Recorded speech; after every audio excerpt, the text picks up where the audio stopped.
अस्सलामुअलैकुम नाज़रीन, मैं हूं आपकी होस्ट शाज़िया शेख और प्रोग्राम उम्मीद की किरण में आपके साथ हाजिर हूं एक नए मेहमान के साथ। तो आइए आपका तारुफ करवाती हूं अदनान शेख साहब से, जो कि गोल्ड मेडलिस्ट हैं, सोशल मीडिया एक्टिविस्ट हैं। तो इनकी तारीफ जो है वो इनकी ज़बानी हम इनसे सुनते हैं। अस्सलाम वालेकुम अदनान शेख साहब। जी वालेकुम सलाम। कैसे मिजाज हैं? अल्लाह का बड़ा शुक्र है। फर्स्ट ऑफ ऑल सबसे पहले तो मैं वीनस एचडी का शुक्रिया अदा करना चाहूँगा जिन्होंने मुझे यहाँ पर इनवाइट किया और मेरे से तासुरात लेने की कोशिश की, और आपका भी बहुत बहुत शुक्रिया, थैंक यू सो मच। तारुफ तो नहीं है, खैर छोटा सा अपना इंट्रोडक्शन ज़रूर दूंगा। अदनान शेख नाम है मेरा, CEO plan B social media marketing private limited. इसके अलावा senior vice president Rotary Club Star Club. इसके अलावा फेडरेशन हाउस के अंदर marketing head as a social media देख रहा हूँ। इसके अलावा 38 इदारों से मुंसलिक हूँ। और अवार्ड्स के हवाले से अगर देखा जाए तो इस वक्त पाकिस्तान के अंदर सोशल मीडिया एक्टिविस्ट को जो इन 5 सालों के अंदर अवार्ड दिए जा चुके हैं वो हैं 27 अवार्ड्स, जिसमें से 26 मेरे पास हैं। पहला अवार्ड जो है मिस निम्रा कंवल हैं, जो कि इस्लामाबाद से बिलोंग करती हैं। उसके बाद से सेकंड से लेकर आज तक जो अवार्ड्स वो मेरे पास हैं। और social media CEO company plan B social media marketing जो कंपनी है मेरी, जिसको मैं ऑन करता हूँ, सोशल मीडिया सर्विसेज हम प्रोवाइड कर रहे होते हैं इसके थ्रू। तो ये एक छोटा सा मुख्तसर सा मेरा कोशिश है कि हम जिस टॉपिक पे बैठ के बात करना चाहते हैं हम उस पर बात करें। बाकी तो नाजरीन जो बहुत सारे लोग हैं जो जानते हैं।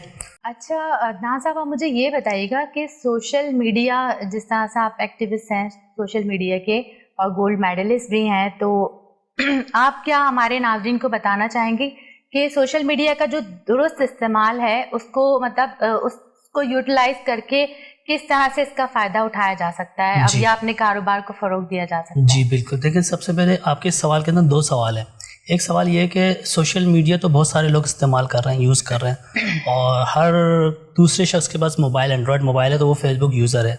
लेकिन मसला ये है कि फेसबुक एक एज अ यूज़र ID इस्तेमाल करना और एक इसको प्रोफेशनल तरीके से यूटिलाइज़ करना, इन दोनों में बड़ा फ़र्क है। फेसबुक के ऊपर आप अपनी पोस्ट या कोई पिक्चर, ज़्यादातर आप पिक्चर्स अपनी डाउनलोड कर लेते हैं जो एक आम यूज़र्स होते हैं। लेकिन जब आप सोशल मीडिया एक्टिविस्ट बनते हैं तो आपको पोस्ट डिज़ाइन करना पड़ती है और रूल्स रेगुलेशन के पर आपको पोस्ट डिज़ाइन करना होती है, क्योंकि रीज़न ये है कि हम जब पोस्ट या कोई पिक्चर लेते हैं तो फ़ौरन उसको अपलोड करने में देर नहीं लगाते, जबकि हमें स्टे करना चाहिए। एक तस्वीर को पोस्ट करने से पहले उसके पीछे ऑब्जेक्टिव, सब्जेक्ट, सब चीज़ें ऐड होती हैं, और वो तस्वीरें जो हम मोबाइल से ले रहे होते हैं उसको हम फौरी तौर पे अपलोड कर देते हैं, जबकि वो तस्वीरें अनटाइटल तस्वीरें होती हैं। और उसको पहले अपने पास को टाइटल देना, जो कैटेगरी या किसी इवेंट में आप आए हुए हैं या किसी ओकेजन के अंदर हैं या किसी सब्जेक्ट के ऊपर आपने तस्वीर लगाई तो उसको टाइटल देना होगा आपको।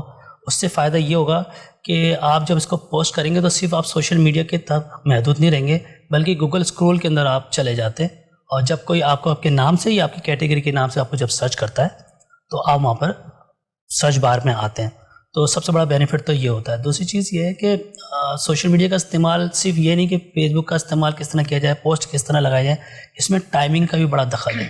बिल्कुल। मिसाल के तौर पे अगर एक हम बच्चों की कोई प्रोडक्ट के हवाले से कोई पोस्ट लगाते हैं तो जब हम पोस्ट सुबह 9-10 बजे तैयार करते हैं और फिर इसको फ़ौरन लगाते हैं, लेकिन जो हमारा टारगेट ऑडियंस है वो है हाउस वाइफ है, मदर्स हैं, तो वो तो बच्चों को स्कूल भेजने में और अपने हस्बैंड को जॉब के लिए जो जा रहे होते हैं, ऑफिस जा रहे होते हैं, उनको तैयार करने में लगी होती है। 12-1 तो इसी में बच जाता है, फिर ऑफ टाइम हो जाता है, 12-1 बजे के बाद बच्चों की छुट्टी का टाइम शुरू हो जाता है, तो 3-4 तो उनका उसी में बच जाते हैं ना। तो इस तरह की जहाँ रिलेटेड ख़वातीन से रिलेटेड कोई प्रोडक्ट है तो उसका जो सही टाइम है वो है 6 बजे के बाद, 6 बजे से लेकर 8 बजे तक। उसके बाद फिर उनका वो मैकेनिज्म शुरू हो जाता है। तो ये लिमिटेड जो 3 घंटे होते हैं इसके अंदर आपको भरपूर, यानी 24 घंटे में से जो 3 घंटे होते हैं ये भरपूर आपको आउटपुट दे देते हैं। तो इससे साबित ये हो रहा है कि टाइमिंग का बड़ा दखल है इसके अंदर।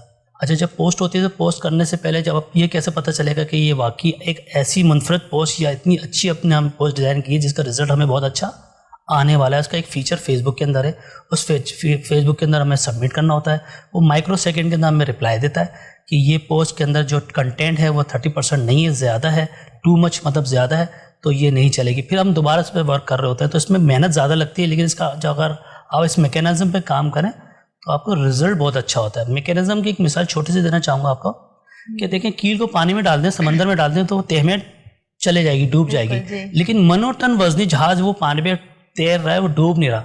रीज़न क्या है? सिस्टमेटिक। तो किसी भी काम को जब आप सिस्टमेटिक तरीके से करते हैं तो आप डूबते नहीं हैं, आप मैकेनिज्म की तरह काम करते हैं और बहुत अच्छा वर्क करता है। तो इसके अंदर एक सवाल का जवाब तो मैंने आपको दिया कि तरीके से उसको पोस्ट डिज़ाइन करें, और फेसबुक के जो रूल्स रेगुलेशन है, कंटेंट कितना होना चाहिए, कौन सी कलर्स फ्लक्चुएट ना करें, कौन से ज़्यादा हाइट ना होना चाहिए, वो तमाम चीज़ों को करते हुए आप इसको इस्तेमाल करते हैं तो वो बड़ी अच्छी पोस्ट बनती है और उसका फ़ायदा उस प्लेटफॉर्म पे लाजमी आपको मिलता है। बिल्कुल, बहुत अच्छी आपने इन्फॉर्मेटिव एक बात बताई, क्योंकि अमूमन ये होता है कि हम कोई पोस्ट हमें शेयर करनी होती है तो हम बस फटाफट हमें ये रहता है कि हम जल्दी से इसको शेयर कर दें, कोई अपनी पिक अपलोड करनी होती है, कुछ भी ऐसी जो है हमें अपलोड करना होता है तो हम उसके लिए टाइमिंग का वाकई ख्याल नहीं रखते, हमें यही होता है बस जल्दी से हम इसको अपलोड कर देते हैं। तो बहुत अच्छी बात आपने भी बताई है। अच्छा, इस हवाले से मैं आपसे एक और जो है क्वेश्चन करना चाहूँगी कि हम अपने इस सिस्टम को लेकर हम अपने ऑनलाइन जो आजकल कारोबार जो चल रहे हैं उसको लेकर, वैसे अपने बिजनेस को लेकर हम इसको किस तरह से यूटिलाइज कर सकते हैं, मतलब as a business point of view से अगर देखा जाए? मैं बिल्कुल इसको थोड़ा डिटेल के अंदर आपको बताना चाहूँगा।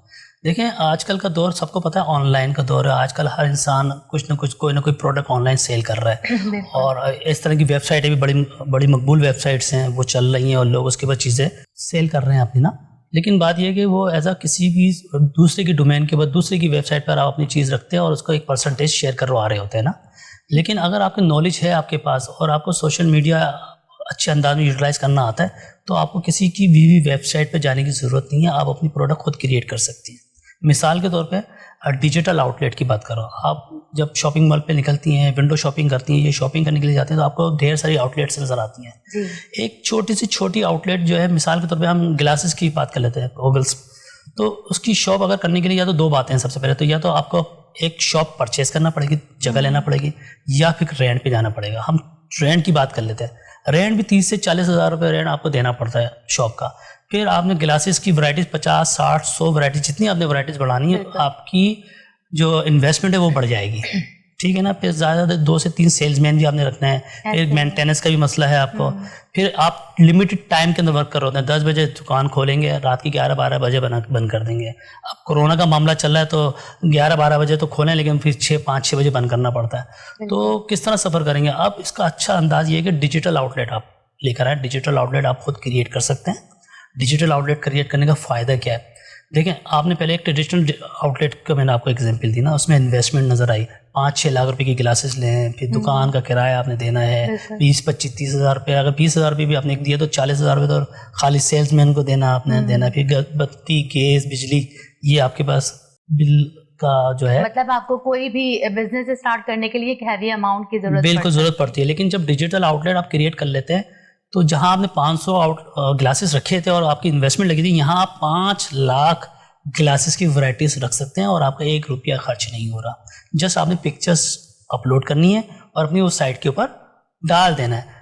अब आप इतना जो आपने खर्चा किया था, फिर आप करते क्या है, आप शॉप पर आके बैठते हैं और आप वेट करते हैं बस कि कोई कस्टमर आएगा, विजिट करेगा, चीज़ें पूछेगा तो मैं उसका रिप्लाई दूंगा और उसको दिखाऊंगा। तो रेशियो क्या होता है कि 100 लोग अगर आपके एक दुकान के अंदर पर डे विजिट कर रहे हैं तो 25 लोग परचेज कर लेते हैं।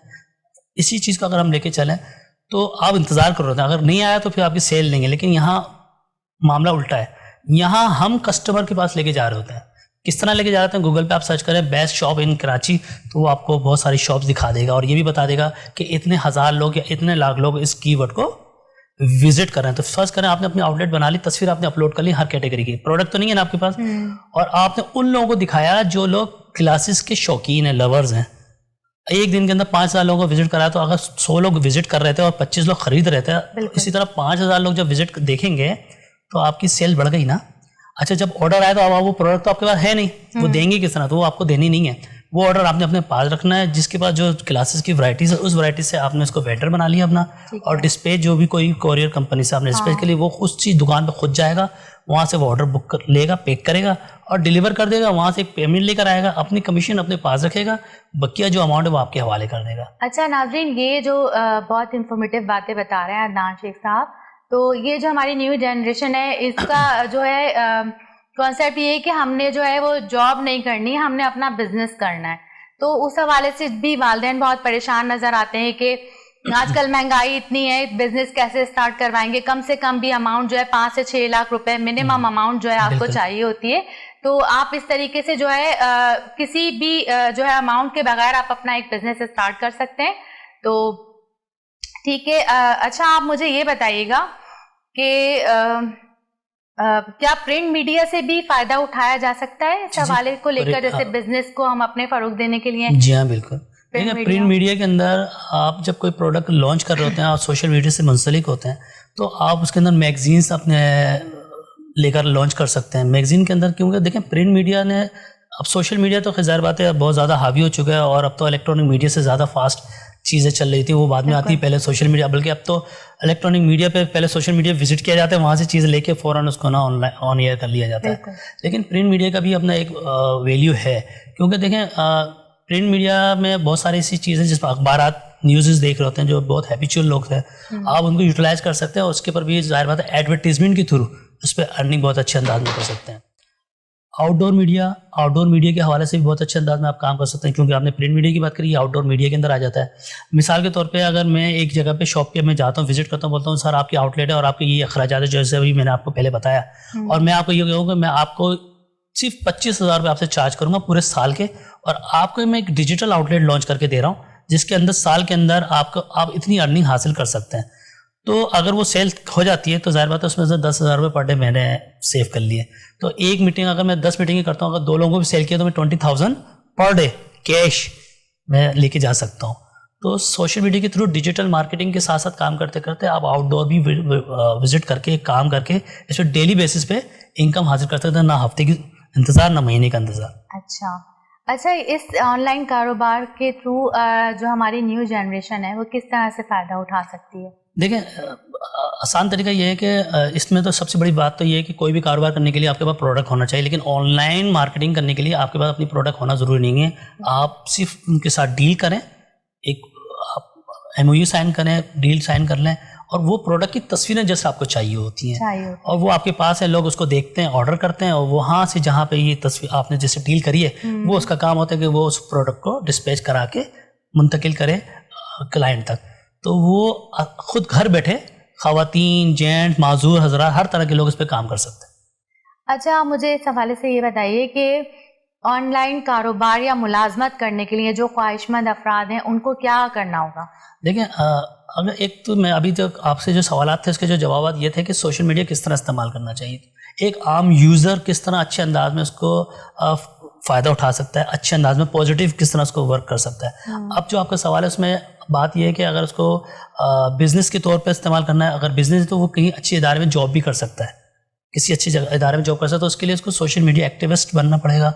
उसके लिए उसको ज़ाहिर बात है एक अच्छा ग्राफिक डिज़ाइनर उसको होना है, उसको कंटेंट राइटर, उसके पास कंटेंट राइटिंग में तो खैर ये होता है कि चलें जी आप गूगल का सहारा लेके बहुत सारी चीज़ें कंटेंट यूटिलाइज़ कर लेते हैं, लेकिन ग्राफिक डिज़ाइनर आपको होना चाहिए। और ग्राफिक डिज़ाइनर 3 महीने के कोर्सेज होते हैं, मतलब ग्राफिक डिज़ाइनिंग मैंने भी की हुई है अल्हम्दुलिल्लाह। तो ग्राफिक डिज़ाइनर जो पोस्टों के लिए जो रिक्वायरमेंट है वो 11 टूल्स हैं टोटल, तो वो मेरे ख्याल से 1 महीने के अंदर आप 11 टूल्स सीख सकते हैं, और अगले ही दिन यानी 11-12 दिन के बाद, ये 2 हफ्ते के बाद से आप पोस्ट क्रिएट कर सकते हैं, डिज़ाइन कर सकते हैं और उसको चला सकते हैं। जब आप क्रिएटर बन जाएंगे, पोस्ट की टाइमिंग आपके पास अच्छी होगी, पोस्ट लेआउट्स के ऊपर बनाना आपको आ जाएगा, मैकेनिज्म में बनाना आ जाएगा, बुक मार्किंग करना आ जाएगी, तो आप एक एक्टिविस्ट बन सकते हैं और फिर एक अच्छी से किसी भी इदारे में आप जॉब भी कर सकते हैं। इसके अलावा अगर सीखने का मसला है तो गूगल गैराज है, गूगल गैराज के बाद आप ऑनलाइन जाके कोर्सेज कर सकते हैं और विदिन 1 मंथ इसके अंदर आप अपने कोर्स को कंप्लीट कर सकते हैं। अच्छा अदनान साहब, सोशल मीडिया के हवाले से जो हमारी मालूमात है इसको लेकर हमारी बातचीत चलती रहेगी। अभी एक ब्रेक का टाइम हुआ है तो नाज़रीन चलते हैं हम एक छोटे से ब्रेक की तरफ।